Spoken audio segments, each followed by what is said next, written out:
Hey peeps, it's Emma here, and today we're gonna take a look at a bunch of questions that a lot of people have asked the Valheim dev team, so let's dive in. Now we start off with a very important question. Do you need to make a new world when 1.0 launches? And as usual, your world will receive new content even if it was created before the update.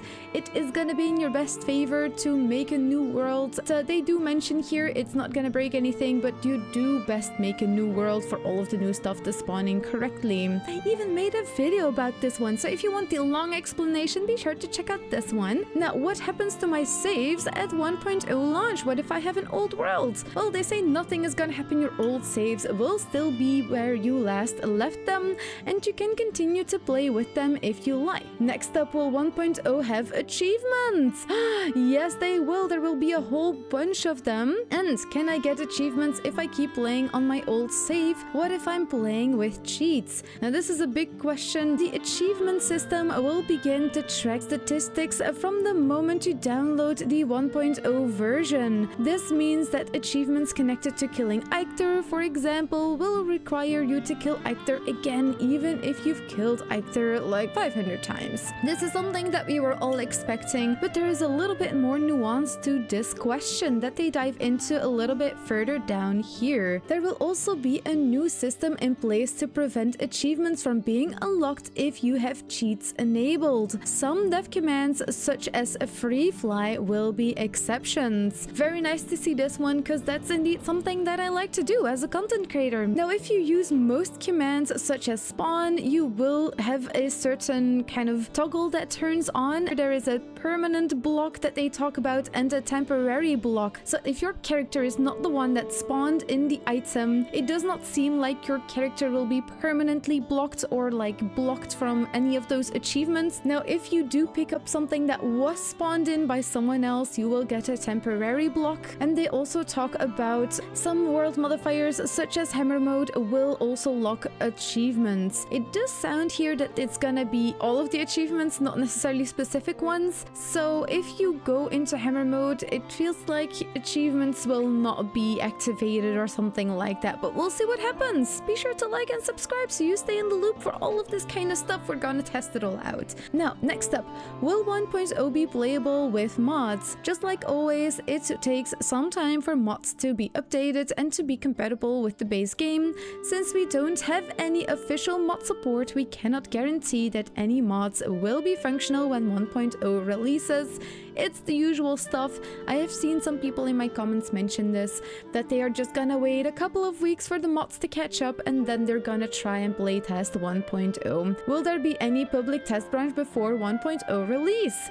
Good question. And they say no, we want everyone to get to experience 1.0 at the same time. There were some content creators that got early access to the Deep North, so I wonder if I can still get some early access to that. But next up, a big one that a lot of people wonder about: can I head straight into the Deep North when 1.0 releases? Yes, you can, they say, but it is a recommendation that you start all over. Okay, well, the usual stuff, that's what they recommend you do indeed. Will the game continue to get updates after 1.0? You will continue to improve the game with bug fixes and quality of life stuff, though, for example, how long the game will continue to receive updates is currently too soon to say. A while ago, Jay did a live stream with some of the developers present, and they indeed mentioned that depending on how well the 1.0 update will do, they will see if there is more updates that they will do in the future. So it will all depend on how the 1.0 update goes.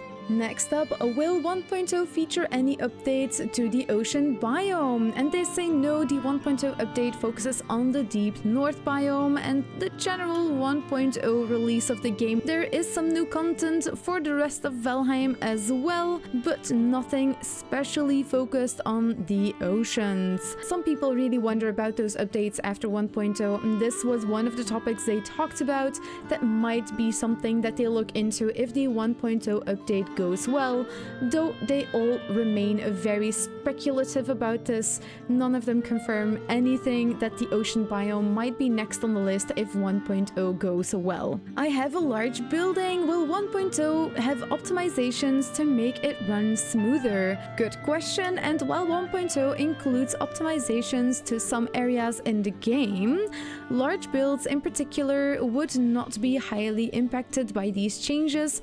We do, however, plan to continue working on making the game run even smoother after 1.0. Some of the optimizations that will make it into 1.0, however, include decreasing the micro clutter that occurs when loading in new zones and in and out of memory, faster saves, and many other minor optimizations here and there. I like to see that faster saves one, because there's nothing more terrifying than fighting a whole bunch of creatures in whichever biome and seeing that saving icon pop up, because I don't know why, but it feels like it's been taking a little bit more time to gestate all of the things that are happening and save the game. Well, it would be painful if that leads to a death. Let's move on to the next one. It is how many players will be able to play on a server, and just like now, 1.0 will allow 1 to 10 players. If you're interested in playing with more players on your server, there are mods for this. What will Valheim 1.0 cost? $30. This may be slightly different depending on what country you're in. And if I have the game in early access, will I need to purchase the game again?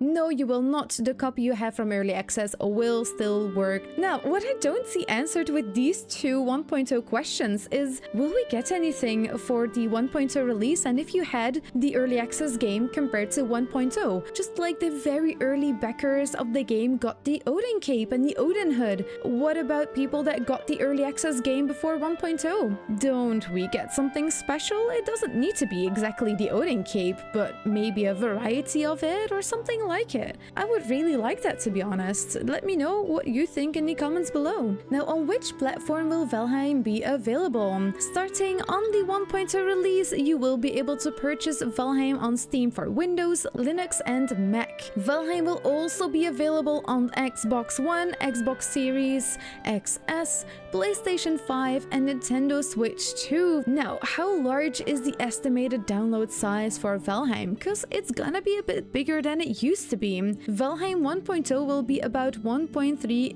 gigabytes in size to download on most platforms. Now, will there still be crossplay? Yes, you will still be able to crossplay Valheim on all of the different platforms. And will there be cross-platform save progression? If you are playing on an Xbox, you will be able to access the saves from a PC, provided that you launch the game from the Microsoft Store. Beyond this, there will be no cross-platform sync for your save files. Check out this video if you want to know more about if you can still use your old saves on the 1.0 release. I am also doing some tests with mods to see if you can repair old worlds, all that kind of stuff. So if you like Valheim science and the tests that I do, be sure to like and subscribe so you stay in the loop. Thank you so much for watching, and never forget, you are absolutely amazing.